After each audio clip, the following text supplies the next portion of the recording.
Welcome to our channel. Before we get started, please consider liking and subscribing so we can bring more stories like this to you.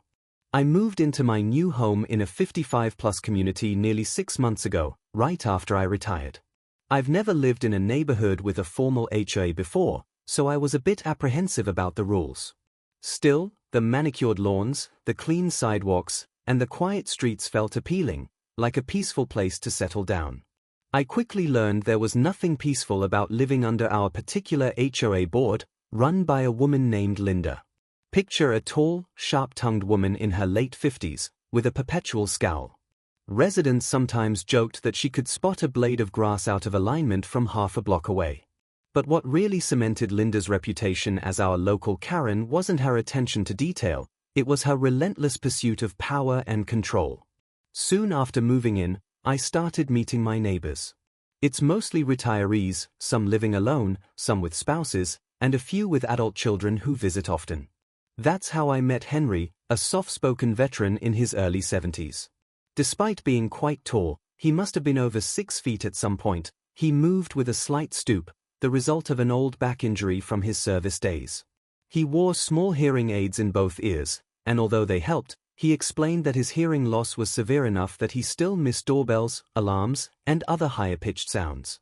Not long after I introduced myself, Henry asked if I could help him carry groceries into his house.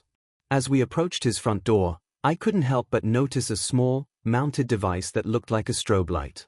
It wasn't obnoxious, just a small rectangular box. When I asked about it, Henry said with a grin, "That's my lifeline right there. It's a flashing alert for my doorbell and smoke alarm. If either goes off, the light flashes." Apparently, he had rigged it so that he'd never miss a visitor at the door or an emergency alert. I thought it was ingenious, simple, unobtrusive, and it gave Henry peace of mind. But about a week later, I saw Linda standing on the sidewalk, hands on her hips, glaring at Henry's house as if it had committed a personal offense. When she spotted me, she marched over and demanded, "You know about that strobe, right? It's an unauthorized exterior modification." I told her I'd seen it and that it was for Henry's hearing impairment. Her face remained as rigid as a stone statue. "We have rules," she snapped. "He never submitted a request for architectural approval. That contraption violates aesthetic guidelines." I tried to reason with her. "It's really not an eyesore, Linda. Plus, he needs it for his disability." She just brushed off my comment. "We have a procedure for these things. Everyone must abide by it." And that was the end of that conversation. She strode off, clipboard under her arm, looking for more infractions. The following week, Henry found a yellow citation notice taped to his front door. The notice claimed he had installed an unapproved device visible from the street and demanded its removal within 7 days or face fines. He was baffled. After all, in his mind, it wasn't some big construction project, it was a safety measure. He had even put in tinted covers so the strobe wouldn't bother neighbors at night. But apparently, that wasn't enough. I ran into Henry at the community mail kiosk, where he showed me the citation. He looked genuinely distressed. "I don't know how to fight this," he said quietly. "I've never had a problem like this before. I need that alarm to stay safe." He tried calling Linda. That didn't help. Then he attended one of the monthly HOA open board meetings, where he was essentially ignored. Linda barely let him speak and brushed aside his concerns with a dismissive wave of her hand. Other board members mostly stayed silent, either cowed by Linda or uninterested in siding with Henry. To them, it seemed like a minor issue about some unattractive device, as Linda put it. I felt my blood boiling. Part of the problem was how Linda twisted the narrative. She claimed Henry's strobe light was blinding at night, even though Henry insisted it only flashed if someone rang the doorbell or if the smoke alarm went off. The chances of it going off randomly in the middle of the night were practically zero. Still, Linda pressed the matter. She made it sound like the second someone walked by Henry's house, they'd be dazzled by some obnoxious light show. Despite his anxiety, Henry filed a formal request for a disability accommodation, complete with a doctor's note explaining his hearing impairment. He also attached copies of the product specifications to show how minimal the light output was. A part of me felt relieved, surely the board would approve it, given the circumstances. But just days later, another notice arrived in Henry's mailbox, request denied. The official reason? A failure to maintain architectural harmony. I couldn't believe it. Here was an elderly man just trying to live safely, and the board, under Linda's lead, was shutting him down like he'd tried to build a neon billboard on his front lawn. That was when I realized we were dealing with something bigger than just a clash over a device. Linda wanted to set an example, to show she had full authority, and Henry was her unfortunate target. Even though everything else about Henry's property was immaculate, his lawn was always trimmed, and his house matched the required paint palette, Linda had zeroed in on him because he'd done something without her permission. I spoke to Henry again. He was holding up, but I could see the stress. I might have to take it down, he sighed, but it feels wrong to give in. This is about my safety. I could practically see him wrestling with fear of harassment, fear of lawsuits, fear of losing his home. Still, Henry wasn't a man easily cowed. He decided to see if there was a legal route for him to fight the denial, even though the prospect of a long, drawn-out process worried him immensely. I wished I could do more to help.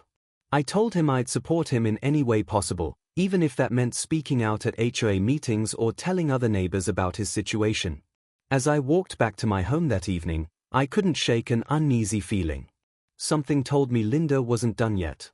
And if Henry kept resisting, I suspected this fight was going to escalate far beyond a simple fine. Little did I know just how right I was. Over the next few days, things went from tense to outright hostile. Henry had decided not to remove his strobe device. He told me, "I'll pay the fine if I have to. I'm not going to risk missing an alarm in the middle of the night." When the board sent him a second citation, this time with an even larger fine, he wrote a heartfelt letter to each board member. He explained, yet again, that his hearing impairment wasn't something to take lightly, and that removing the device could put him at serious risk. Linda's response? Another official-looking letter dropped into Henry's mailbox, this time threatening legal action if he didn't comply with the removal order. They quoted some clause in the covenants about unapproved external additions. It read like a doomsday scenario. The HOA could place a lien on his house or even move forward with foreclosure if he refused to pay repeated fines. I thought it was overkill. After all, it was just a small strobe alert, not an illegally built structure. But Linda seemed determined to make him an example. Frustrated and a bit desperate, Henry tried to schedule a private meeting with Linda to talk it out. She refused to meet him one-on-one, insisting all discussions go through the official violation resolution process. So Henry did the next best thing. He showed up to the community center for the monthly public HOA meeting, determined to speak his piece in front of everyone. I decided to go too, just to lend my support. I wasn't sure how many other residents knew the details, so I reached out to a few neighbors. Most were sympathetic. Many said that if they had a disability, they'd hoped the HOA would work with them. A handful of people, however, shrugged it off, saying Linda was a stickler and that Henry should have just asked for permission beforehand. It was amazing how quickly people took sides. The meeting itself was surreal. We were in a big, fluorescent-lit room with folding chairs arranged in rows. Linda sat at a long table at the front, flanked by 4 other board members. Henry waited patiently while they droned through agenda items like lawn maintenance guidelines and speed limit reminders. Finally, Linda called for open forum, which was the official time for residents to speak. Henry stood up, cleared his throat, and began telling his story. He was calm and methodical, explaining his hearing impairment and how the device worked. He had copies of his doctor's letter and photos showing how discreet the strobe was. Then he asked simply, "Why can't an exception be made for a medical necessity? I'm willing to work with you on any aesthetic concerns." Linda hardly let him finish. With a curt gesture, she stated, "We can't allow any resident to violate our agreements. If you needed this device, you should have followed protocol before installing it. That's all there is to it." Linda's voice carried an edge. "Ignorance of the rules doesn't grant exemption from them, Mr. Saunders." She glanced at the other board members, who nodded in half-hearted agreement. The tension in the room was palpable. Another neighbor chimed in, "He's asking for a disability accommodation, aren't we legally required to consider that?" Someone else added, We should be helping Henry, not penalizing him. Suddenly, Linda snapped, "One more outburst and this meeting ends immediately." Her eyes darted angrily around the room. I realized she was losing control of the narrative she'd so carefully curated. People were siding with Henry. But Linda had a trump card. She told Henry he was in violation of the rules and had disregarded repeated citations. Then she dropped a bombshell. At this point, non-compliance might be considered trespassing on HOA property standards, which can be enforced by local authorities. "We'll do whatever it takes to maintain the integrity of our community." Those words sent a ripple through the crowd. Trespassing on HOA property standards? That sounded absurd. Even Henry looked taken aback, unsure what it even meant. Before he could respond, Linda banged the gavel. Meeting adjourned. Over the next few days, rumors flew around that Linda had actually called the police on Henry to file a complaint about his unauthorized device. I thought it was just idle gossip. Then, one late afternoon, I saw flashing red and blue lights outside Henry's house. 2 police cruisers were parked along the curb, and Linda was standing on the sidewalk, arms crossed over her chest. I hurried over. Henry was on his porch, looking confused but trying to stay polite. One officer was explaining they'd received a complaint about a possible code violation that could involve electrical hazards or neighborhood disturbances. The officer seemed apologetic, as if he realized how frivolous the call was. Linda insisted, "That thing is dangerous. It flashes at night and could cause accidents or health issues for neighbors with sensitivity to lights." I couldn't believe my ears. Linda was spinning a brand new narrative, that Henry's strobe light was a potential epilepsy trigger or a hazard to passing drivers. She seemed determined to throw every possible angle at him. Henry calmly explained it was only connected to his doorbell and smoke alarm, and that in the months since he installed it, not a single neighbor had complained directly to him. The officers took notes, looked at the device, and concluded there was no immediate threat or violation. One officer mentioned that in civil disputes like this, they don't typically intervene beyond ensuring there's no criminal activity. Linda's face was red with frustration, but she put on a show of concern for the community. After the officers left, Henry shook his head at me. "I'm getting real tired of this," he muttered. "I never wanted to make a fuss, but Linda's turning it into a war." Word about the police visit spread fast. Some neighbors were outraged on Henry's behalf, but others started whispering that maybe Linda had a point. What if the strobe was more dangerous than Henry let on? Seeds of doubt were planted. It felt like Linda had scored a small victory in her campaign to discredit him. I tried reassuring Henry. "Don't let her bully you," I said. "She's exaggerating. Anyone can see it's harmless." But Henry looked exhausted. He started hinting that maybe he should just remove the device, pay the fines, and end the whole ordeal. The stress wasn't good for his blood pressure, he said. He had a doctor's appointment coming up, and it was the last thing he needed. Still, Henry decided to hang on just a little longer. "I might talk to a lawyer," he told me. "Maybe someone who understands HOAs and disability laws. I'd hate to leave this place. My mortgage is almost paid off, and I like the neighbors. But I'm not sure how much longer I can fight." It was painful to watch. Linda, with her endless citations and threats, seemed hell-bent on breaking Henry's resolve. And if he gave in, it wouldn't stop there. What if another resident had a legitimate medical concern in the future? Linda's iron-fisted style would only grow stronger. I knew Henry wasn't just fighting for himself, he was fighting for the principle that our community needed a heart, not just rules. Despite his frazzled nerves, Henry decided on one final stand. He found a local advocacy group that helps seniors navigate housing disputes. And that was the tipping point. Because once Linda realized Henry wasn't going to roll over, especially not with legal help on his side, things escalated faster than I ever imagined, culminating in a showdown that would put the entire area under the microscope. 2 weeks after the police visit, Henry received a court summons. The HOA had filed a lawsuit demanding removal of the device in violation of community covenants and payment of accrued fines. They alleged that Henry had knowingly and flagrantly broken the rules, resulting in what they termed irreparable harm to property values. The language was so hyperbolic it almost seemed laughable, yet it was terrifying in its seriousness. If Henry lost, He could be on the hook for massive legal fees, and the HOA would have carte blanche to enforce their rules however they wanted. Henry's initial shock turned into quiet determination. He reached out to that senior advocacy group, which put him in touch with an attorney who specialized in fair housing issues. The lawyer immediately saw potential for a counterclaim, arguing that the HOA had violated Henry's rights by refusing a reasonable disability accommodation. There was even a possibility the HOA had run afoul of the Americans with Disabilities Act or parallel state laws. For the first time since this ordeal began, Henry looked hopeful. "At least I have someone in my corner who knows what they are doing," he told me. Meanwhile, Linda seemed convinced she'd sail through the lawsuit without so much as a scratch. Rumor was, she boasted to a few neighbors that the HOA's attorney was top-notch, and that Henry's claim of discrimination wouldn't stand a chance. When the date for the initial hearing arrived, about a dozen residents, myself included, showed up at the courthouse to show our support for Henry. Linda and 2 board members walked in with their lawyer, wearing matching scowls. Henry was there with his attorney and a representative from the senior advocacy group. It felt strange seeing our quiet neighbor so wrapped up in a legal battle, but here we were. The hearing was brief, mainly to set schedules and clarify the claims.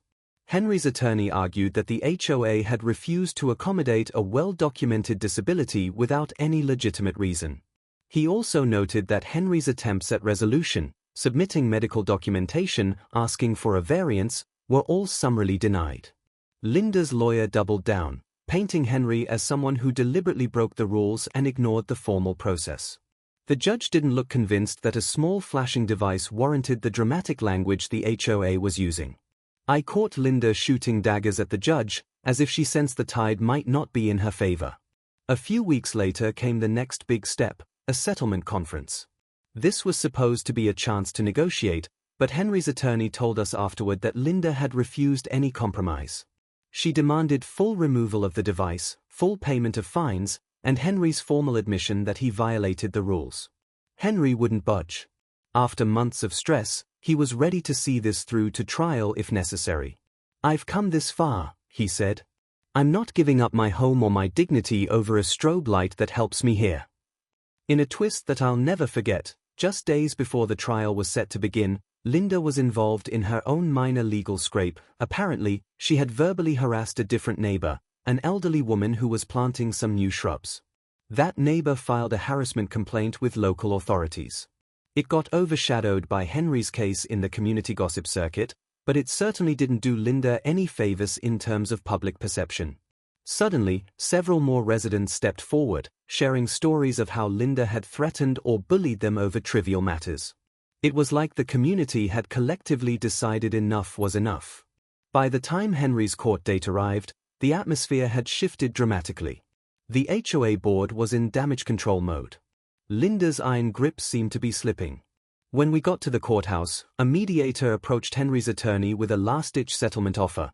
The HOA would waive all fines, allow the device to remain if Henry agreed to paint the small mounting bracket to match the house's trim, and put an end to the lawsuit. At first, it sounded like a victory. But there was a catch. Linda wanted Henry to sign a non-disclosure agreement preventing him from speaking about the dispute. Henry looked uneasy. He asked his attorney and the advocacy group for advice. They pointed out that an NDA would let Linda and the HOA bury the incident, which might enable them to pull the same stunt on someone else later. Henry made his decision almost instantly. "No. I want this addressed out in the open," he said firmly. If it meant going to trial, so be it. The HOA must have sensed they had no chance if the details came out in public testimony. Less than 24 hours after Henry rejected the NDA, the HOA's lawyer officially withdrew the lawsuit. They also released a statement allowing Henry's device under a special accommodation clause. It was the biggest about-face I'd ever seen. Linda's name was conspicuously absent from the statement. A week later, the board announced that Linda was resigning due to personal reasons. Whispers floated around that it wasn't exactly voluntary, that the board members pressured her to step down for the good of the community. Plenty of residents were fed up with her brand of intimidation, and Henry's case had become a rallying cry for change. In the aftermath, a couple of more moderate neighbors took over the board's leadership.